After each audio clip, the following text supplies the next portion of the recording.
बस कुछ पल और। क्या हुआ बाबा?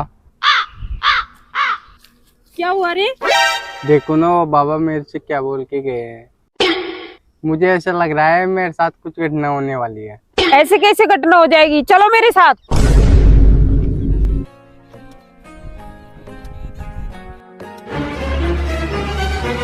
तब तक मैं नहीं आऊं ना, जब तक हिलना मत यहाँ से। अरे बाबा, आपने मेरे दोस्त को ऐसा क्या बोल दिया जो बहुत घबराया हुआ है? बच्चा, मैं आपके दोस्त को देख के इसलिए हंसा था क्योंकि कुछ ही क्षण में उसकी मृत्यु होने वाली है, और वो भी कोर के पराउंडाओं के मध्य सांप काटने से।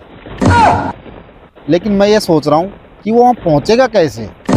अरे बाबा, मैंने आपसे पहले ही पहुंचा दिया उसे। अब उसका बचना मुश्किल है।